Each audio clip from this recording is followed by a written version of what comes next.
40 tahun. Dalam waktu 40 tahun Yeremia melayani Tuhan, dia berada di bawah 5 pemerintahan raja-raja Israel pada waktu itu. Yosua, Yohanes, Yoyakin, dan juga Zedekia. Itu kelima raja Israel yang dia selalu beri keluar masuk istana, memberi pesan kepada raja. Itu kerjanya Nabi Yeremia pada waktu 40 tahun. Bayangkan saudara terkasih, ketika dilakukan 40 tahun itu raja-raja tidak mendengar pesan Tuhan. Akhirnya mereka masih hidup di dalam melakukan kejahatan. Disinilah kejahatannya, ialah menyembah berhala. Menyembah berhala. Mereka mau menyembah patung ataupun Tuhan yang tidak ada boleh bercakap. Tuhan yang tidak boleh berfungsi, bergerak sebagainya. Karena apa? Ketika menyembah berhala itu lebih baik. Ketika melakukan kesalahan itu berhala, itu dewa, itu Tuhan tidak dapat bercakap kan? Tidak dapat berfirman lah. Maka segala kejahatan itu dilakukan secara berleluasa. Tetapi kalau menyembah Yahweh, Yahweh berfirman. Nah itu yang orang suka. Menyembah sesuatu yang tidak boleh menegur kehidupan mereka. Itu berhala untuk hari ini. Karena itu banyak orang lari daripada gereja-gereja. Karena ketika hamba Tuhan berbicara, pastor berbicara, penatua berbicara, mudah tersinggung dan lari ke tempat yang tidak ada yang seperti ini. Tetapi saya katakan gereja seperti itu tidak ada kehidupan. Gereja yang memiliki kehidupan pasti akan sama seperti Yeremia, berbicara pesan-pesan Tuhan untuk mengubah kehidupan kita. Karena itu Yeremia dipanggil pada umurnya yang sangat muda, Naar dalam bahasa originalnya. Karena dia sudah berbicara selama 40 tahun, bayangkan saudara, bicaranya apa? Kita lihat di slide yang seterusnya. Nabi Yesaya itu adalah mentor, dialah yang mengajar, yang ajaran-ajaran Nabi Yesaya itu yang Nabi Yeremia itu belajar. Dia belajar daripada ajaran-ajaran kitab-kitab Yesaya. Nabi Yesaya, pesan dia ialah keselamatan, salvation. Nah ketika Yesaya menjadi nabi, dia menceritakan tentang keselamatan ataupun salvation kepada bangsa Israel. Ada fungsi dia. Hidup kita hari ini ada fungsi sebagai gereja. Tetapi Nabi Yeremia membawa pesan judgment, penghakiman. Mengapa penghakiman saya katakan tadi? Karena pada waktu 5 raja ini masih memerintah, pada akhirnya mereka masih lagi hidup di dalam kejahatan. Dan Yeremia dihantar sekali lagi untuk terakhir kalinya. Berserulah kembali kepadaku. Berserulah kembali kepadaku. Ini firman Tuhan katanya. Kalau kamu tidak berseru, penghakiman pasti akan turun. Karena kerajaan utara, Israel utara itu sudah dijajah oleh bangsa asing, Asyur. Sudah menjajah. Karena mengapa mereka awal dijajah? Karena mereka terus melakukan penyembahan berhala. Karena itu mereka yang paling awal kerajaan utara sudah dijajah. Yang paling lambat kerajaan Yehuda, Tuhan masih beri kesempatan. Karena apa? Disitulah tunas Daud. Di situ ya Yerusalem. Di kerajaan selatan pada waktu itu. Dan ini, this is the final word. Di Yeremia Tuhan hantar sama Yehuda. Dia katakan, membawa pesan penghakiman Tuhan. Hari ini saudara terkasih, kalau kita sudah tahu bahwa penghakiman Tuhan akan datang di dalam kehidupan kita oleh karena kita tidak melakukan sesuai hidup menurut apa yang telah Tuhan firmankan atas kehidupan kita, mari kita berseru. Mari kita kembali. Kita lihat di slide yang seterusnya dikatakan apa. Apakah message daripada Yeremia? Yeremia mengajar kita bahwa penghakiman Tuhan jatuh apabila orang melanggar perjanjiannya. Pernah kita berjanji sama Tuhan ataupun tidak? Tuhan, saya mengasihi Engkau. Tuhan, saya sungguh-sungguh mencintai Engkau. Tuhan, saya akan melayani Engkau selama-lamanya. Tuhan, saya akan melakukan apa saja. Berjanji sama Tuhan. Ternyata di pertengahan jalan kita mulai melanggar perjanjian itu. Penghakiman akan ada. Oh, saya sudah lama melanggar perjanjian ini, Tuhan. Oh, sudah lama saya melanggar perjanjian, tidak ada pun penghakiman. Oh, jangan sesat. Allah tidak dipermainkan, itu kata di dalam perjanjian baru. Setiap kesempatan itu diberikan kepada kita supaya kita bertaubat. Pulang kepada perjanjian yang sudah kau ikat sama Tuhan. Perjanjian saya sama Tuhan, saya bilang begini, Tuhan, selama-lamanya saya akan melayani Engkau. Selama-lamanya saya akan tetap melayani Engkau. Baik saya kawin, baik saya tidak kawin, saya tetap akan melayani Engkau. Amin. Itu janji saya. Ya, bujangkah, tidakkah, saya tetap melayani Engkau dimanapun Engkau utus saya. Nah, terdapat juga rujukan yang berterusan tentang ketidaksetiaan perjanjian Yehuda kepada penguasanya yang berdaulat. Penghakiman yang tidak dapat dielakkan melainkan ada taubat. Nah, kalau kita sudah tahu bahwa penghukuman Tuhan akan jatuh atas kehidupan kita, ayo cepat-cepat taubat. Taubat. Syub. Kembalilah. Mengapa saya katakan syub, saudara? Kembalilah. Ini ialah perkataan yang Nabi Yeremia 2600 tahun lalu, dia suka memakai perkataan ini. Kembalilah, karena dia adalah nabi yang dihantar untuk memberi pesan tentang penghakiman akan turun atas kerajaan Yehuda. Karena itu dia bilang, Yehuda, kembalilah. Kembalilah kepada Allah Yahwehmu. Kembalilah. Bayangkan 40 tahun. Hari-hari, mungkinlah hari-hari mengucapkan hal yang sama. Depresi kah tidak kita? Stres kah tidak? Sebagai manusia dari sudut pandangan manusia memang. Coba hari-hari kita ingatkan kita punya anak kita. Jangan kau begini, jangan kau begitu, jangan kau begini. Hari-hari stres kah tidak? Stres. Bayangkan Yeremia 40 tahun saudara. Saya pikir kalau 1 tahun pun kita yang dipanggil sebagai untuk menjadi Yeremia ini di posisinya mungkin sudah ada yang resign. Kan? Tidak mau lagi. Ya. Dan dikatakan Nabi Yeremia ini seorang yang hidupnya hari-hari itu kelihatan seperti kemurungan. Bayangkan 40 tahun kemurungan saudara. Tetapi hatinya itu baik. Dikatakan, tetapi ketika dia berfirman, memberi pesan, dia berpesan dengan sangat keras. Dengan suara yang nyaring. Memanggil kerajaan Yehuda kembali kepada Tuhan. Tidak ada yang boleh bertugas ini. Hanya orang yang dikhususkan, yang Tuhan melihat bahwa dia dimampukan dan dia sanggup taat dan setia untuk berjalan di dalam panggilan Tuhan atas hidupnya. Barulah orang itu layak. Dan Tuhan melihat, Tuhan yang ada di masa depan, melihat masa depan kita. Karena itu kalau ada panggilan Tuhan dalam kehidupan kita itu, jawab panggilan itu. Karena Tuhan yang memanggilmu, Tuhan masa depan, Alfa dan Omega yang awal dan akhir. Tidak pernah salah saudara kalau dia sudah panggil kamu. Tidak pernah salah, cuma kita ragu-ragu.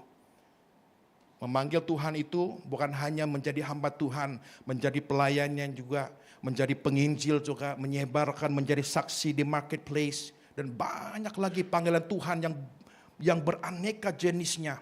Kan? Tuhan memanggil sesuai menurut kehidupan kita pada hari ini. Kan? Kalau dia mau memanggil Anda meskipun Anda sakit, Anda tetap sembuh, saudara. Anda tetap sembuh.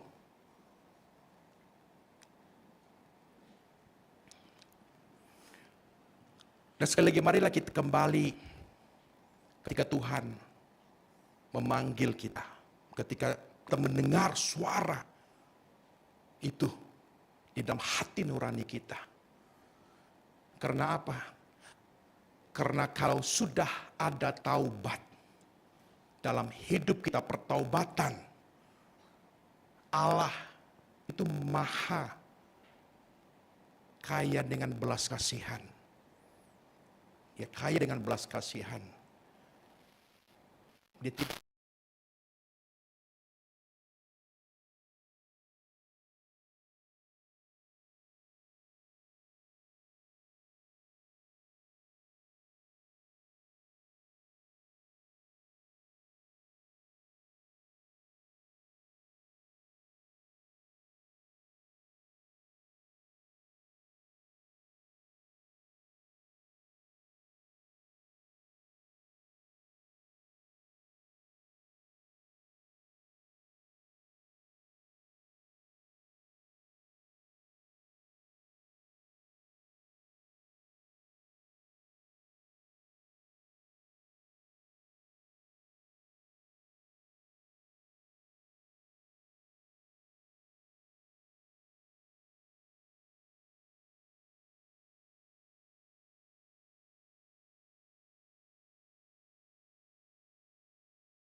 Pertama, dosa membawa kebinasaan. Nah, tidak ada polisi yang boleh mengatasi Tuhan. Bayangkan, oh kalau hari ini saya jatuh sakit, besok saya masuk hospital, saya ada insurance. Happy lah. Orang yang tidak ada polisi tidak happy lah, ya terpaksa bayar sendiri. Tidak ada insurance, tidak cover. Kan? Tetapi tidak ada polisi yang boleh mengatasi Tuhan. Oh, saya akan tetap melakukan kejahatan meskipun murka Tuhan jatuh atas kehidupan saya tetap akan terselamat. Tidak ada yang begitu. Tidak ada yang akan menjadi akan backup hidup kita kalau sudah hadirat Tuhan itu disembunyikan oleh Tuhan dari hidup kita. Karena apa? Kejahatan. Kita baca tadi kan, di ayatnya tadi, awal ayatnya 33 itu. Aku telah menyembunyikan hadiratku daripada mereka karena kejahatan mereka. Kalau selama ini kita bertanya-tanya, Tuhan di manakah engkau Tuhan? Di manakah hadiratmu? Kenapa saya tidak boleh feel? Kenapa saya tidak boleh rasa Tuhan? Cek dulu. Apakah kita masih ada kejahatan di dalam hati? Sehingga hadirat Tuhan disembunyikan dari kita. Ini Alkitabiah. Kita lihat yang kedua. Maafkan saya belum habis. Nah, dikatakan polisi tadi, pemberontakan negara Yehuda ialah kehancuran negara Yehuda. Kalau kita memberontak sama Tuhan, berarti itulah kehancuran kita, kehidupan kita. Satu ketika nanti. Nah, dosa membawa kemusnahan dan pembalasan sendiri. Kan kita suka mau membalas kejahatan orang lain, tetapi karena ada dosa kita tidak tahu sebenarnya kita sedang mendatangkan kemusnahan dan pembalasan atas kehidupan kita sendiri. Belum sempat lagi mau membalas orang lain, engkau sudah dibalas oleh karena dosamu. Penghakiman jatuh atas kehidupanmu. Tetapi kenapa hari ini belum lagi saya jatuh dalam penghukumannya Tuhan? Jangan sesat. Tuhan tidak dipermainkan, kata firman. Karena apa? Ada kesempatan untuk kau taubat. Yang kedua, dikatakan apa? Dosa melukakan hati Tuhan. Nah, bayangkan Tuhan menangis atas azab sebuah kota dan penduduknya. Itu diceritakan. Dia tidak suka membawa kehancuran dan begitu juga hamba-hambanya. Dia tidak suka membawa kehancuran demi kehancuran atas kehidupan hamba-hambanya, saudara terkasih. Tuhan menciptakan kita. Mengapa sih Tuhan harus menghancurkan saya? Karena Tuhan sifatnya maha adil dan maha saksama. Dia ialah hakim. Seorang hakim harus ikut kepada peraturan undang-undang yang sudah ditetapkan. Betul? Kalau orang orang yang berdosa hukumnya apa? Kan? Nah, orang yang tidak berdosa, orang yang benar hukumnya apa? Kita harus melihat. Banyak orang pada hari ini mereka bertanya, why God want to destroy me ya? Why God banyak why-nya. Tetapi saya mau menjawab, Tuhan ialah, jangan lupa Tuhan memiliki sifatnya. Tuhan itu bersifat, identitinya, salah satu daripada sifat Tuhan bukan hanya sekadar maha kaya, maha pemurah, dia juga maha adil dan maha saksama. Kalau orang yang maha itu sudah maha kan, lebih daripada segala sesuatu, itulah keadilan Tuhan. Mengapa kita harus berhadapan dengan hukumannya satu hari nanti? Karena dia maha adil. Memang dia sayang kamu, dia sayang saya. Tapi kalau kita sudah bersalah, cepat-cepat bertaubat. Tapi kalau sudah terlambat, tidak ada lagi bersama-sama dengan Mr. Tan di neraka. Ya kan Mr. Tan lah yang ini cakap itu, Mr. Setan. Ya, Mr. Tan ya. Yang terakhir, ya. Yang terakhir, the ultimate victory. Kemenangan muktamad hidup kita hari ini kalau kita kembali kepada Tuhan ialah apa? Adalah melalui tunas Daud yang baharu. Ini tadi saya katakan kalau Anda ada waktu Anda baca habis 33 ini. Anda akan melihat ada diceritakan tunas yang baru. Yaitu siapa? Yesus Kristus. Yang kita belajar hari ini di perjanjian baru. Perjanjian lama saudara sudah digenapi dengan kedatangannya Yesus Kristus. Hari ini kita hidup menurut ukuran-ukuran perjanjian di dalam perjanjian yang baharu. Tunas Daud yang baharu ialah Yesus Kristus. Karena dia juga lahir daripada keturunan apa? Keturunan siapa Yesus lahir? Ini ragu-ragu nih. Daud, haleluya. Harus yakin saudara. Sudah jadi Kristen begitu lama. Kalau ditanya oleh orang yang bukan Kristen, bagaimana? Takkan panggil pastor. Harus yakin. Kan? Nah, tunas Daud yang lama itu, yang terakhir itu, sudah mati di dalam pembuangan 70 tahun. Exile. Di dalam pembuangan 70 tahun sudah meninggal, sudah mati mereka. Tidak ada lagi, tutup sudah. Karena selepas itu 400 tahun pemulihan, tidak ada suaranya Tuhan. Tidak ada nubuatan, tidak ada visi, tidak ada penglihatan for 400 years. Dan bila waktunya sampai, Yesus lahir. Dan itulah dikatakan tunas Daud yang baru bagi kita semua.